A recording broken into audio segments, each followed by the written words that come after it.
qui était le mariage polygamique. Pourquoi est-ce qu'il en est ainsi? Eh bien, c'est simple. Lorsque vous êtes avec une seule femme, vous dormez dans le même lit.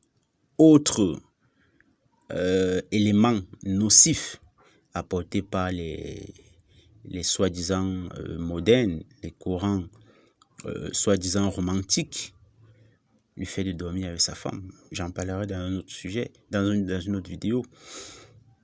Donc, tout ça est générateur de tension. Lorsque vous êtes avec une seule femme, vous dormez avec elle tout le temps, c'est générateur de tension.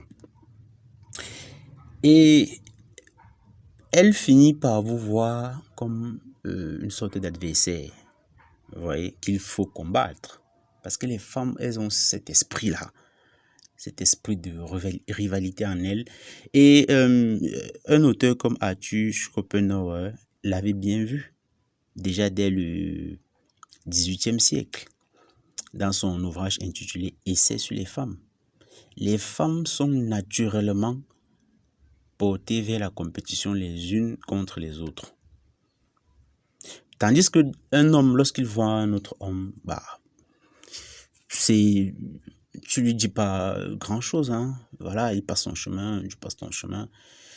Vous allez certainement constater que des hommes peuvent se retrouver dans un bar autour d'un match de foot.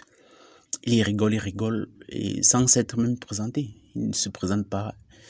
Ils s'appellent bro et ça va. Ensuite, tout le monde, chacun prend son chemin. Mais chez les femmes, c'est une autre came.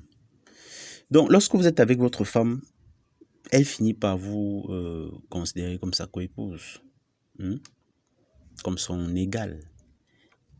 Et voilà, elle vous fait des querelles, elle vous fait des misères. Et ça génère ce que ça génère. Les ancêtres, les anciens l'avaient bien compris. Ils avaient plusieurs femmes. Ils étaient au-dessus de la mêlée. Les femmes pouvaient se faire leur rivalité entre elles, mais lui était au-dessus de la mêlée.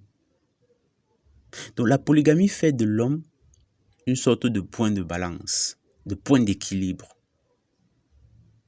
Tandis que la monogamie fait de lui un personnage ordinaire dans la mêlée. Vous voyez?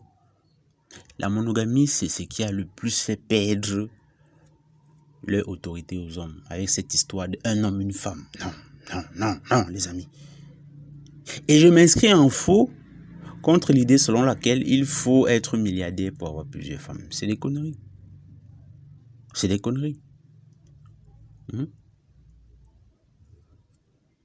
C'est peut-être vrai lorsque vous avez des femmes parfaitement inutiles. Je veux dire